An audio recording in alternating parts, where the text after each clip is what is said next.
Break के बाद स्वागत है आप सभी का सी न्यूज भारत में। महाराष्ट्र जीवन प्राधिकरण द्वारा वयाल लोदीवाली रोड पर पिछले 2-3 सालों से चल रहे पाइपलाइन प्रोजेक्ट के चलते सड़क की हालत बेहद खराब हो चुकी है, जिससे रोजमर्रा के साथ साथ इमरजेंसी स्थितियों में भी गांव वालों को भारी मुश्किलों का सामना करना पड़ रहा है। खालापुर तालुका के इस मार्ग की हालत पूरी तरह असुरक्षित हो गई है और ग्रामवासी लगातार सवाल उठा रहे हैं कि अगर जानमाल का नुकसान होता है तो जिम्मेदार कौन होगा। ग्राम पंचायत और तहसील कार्यालय को कई बार शिकायत देने के बावजूद कोई ठोस कार्यवाही न होने से गाँव वालों का गुस्सा भड़क उठा है और आज सोमवार 14 अक्टूबर को Khalapur tehsildar, Maharashtra life authority, Panvel Khalapur senior police inspector और उरण विधानसभा क्षेत्र के विधायक को पत्र सौंपकर आंदोलन की चेतावनी दी गई है।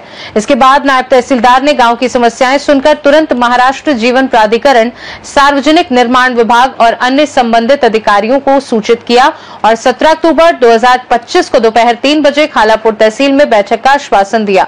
इस विरोध में वयाल गांव के डिप्टी सरपंच रोशन गायकवाड़, प्रमोद पवार, अनिल पवार, अर्जुन पवार, समीर महात्रे, रुपेश पवार, अक्षय महात्रे, देवा पवार, नितिन ठाकुर, भूषण महात्रे, जयेश ठाकुर, सुरेश देशमुख, दिगंबर मापाड़ी, प्रदीप गायकवाड़, राहुल गायकवाड़, मारुति पवार समेत सैकड़ों गांव वाले शामिल हुए। तहसीलदार साहेब आम्हाला भेटायला पाहिजे होते, आज जर भेटले असते तर बरं झालं असतं। साहेबांना काही कारणास्तव आज त्यांना बाहेर जावं लागलं, म्हणून त्यांच्या आज सहकारी नायब तहसीलदार यांच्याशी भेट झाली। साहेबांना विषय समजावून सांगितलंय, आमचे जे हाल अपेक्षा काय आहेत लोदुली त्या वयाल रोडच्या, आज त्यांना सांगितलंय कोण रोड करत नाही, कोण त्याच्यामध्ये हलगर्जीपणा करतोय। साहेबांना सगळ्या वेळेत सांगितलेले आहेत। साहेबांनी आम्हाला टाईम दिलाय की येत्या शुक्रवारी साहेबांबरोबर, तहसीलदार साहेबांबरोबर मीटिंग घेऊन ह्याचं काय योग्य ते निर्णय घेऊ आणि निर्णय जर लागला नाही तर आम्ही गाववाले आज उद्या काय करू, त्या MGB वाला असो किंवा दुसरा कोणी असो, मग त्याच्याबरोबर त्याला जबाबदार इथले साहेब लोक असतील किंवा जे अधिकारी असतील किंवा ते MGB असेल। साहेबांनी, आमदार साहेबांनी त्यांनी तो निधी दिलेला आहे आणि निधी उपलब्ध करून दिला आहे। PWDला त्यांनी सांगितलं बघा हे काम करा म्हणून, पण विषय असं आहे की MGP वाले बोलतायत की ही जागा आमची आहे, ही आमच्या अंडरमध्ये असल्यामुळे आमच्या पाईपचं लाईनचं काम झाल्यावर हे काम आम्ही करू असं PWDला बोलतायत। आता त्यांनी जर परमिशन त्यांनी जर काम अडवलं नसतं तर आजपर्यंत 1-2 किलोमीटरचा रोड तो आज पूर्ण झाला असता। यामध्ये तुम्ही आमदारांना कल्पना दिली का? हो, आमदारांना पण आम्ही पत्र दिलेलं आहे, आमदार साहेबांना पण सांगितलेलं आहे। त्या पाईपलाईनचं साधारण 3 वर्षापासून काम चालू आहे, नक्की काय परिस्थिती, नक्की काम करत आहेत का ते पण चालढकल करतात, नक्की त्याची परिस्थिती काय?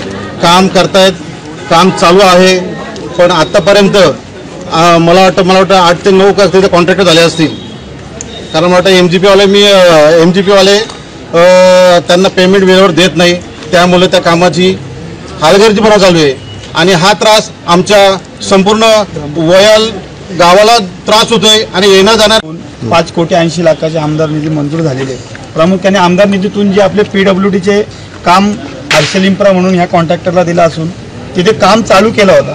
काम चालू केले असताना MGPचे अधिकारी येऊन तिथे त्यांना प्राथमिक स्वरूपाची नोटीस देऊन त्याही सांगितले का हा रोड आमच्याकडे गेली 1989 पासून आमच्याकडे हँडओव्हर आहे, त्याच्यामुळे आमची परवानगी घेतल्याशिवाय तुम्ही हा काम करू शकत नाही।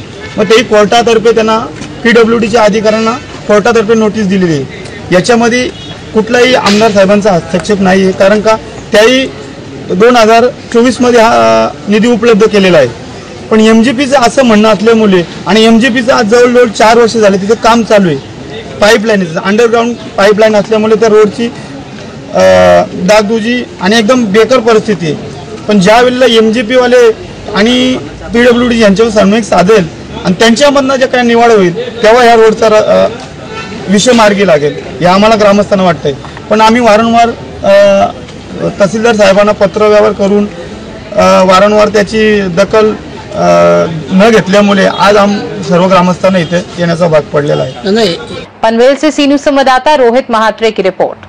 वयाल लोदीवाली रोड की बदहाल हालत अब प्रशासन के सामने बड़ा सवाल बन चुकी है और अगर 17 अक्टूबर की बैठक में ठोस कदम नहीं उठाया गया तो गांव वाले बड़ा आंदोलन करने को तैयार हैं।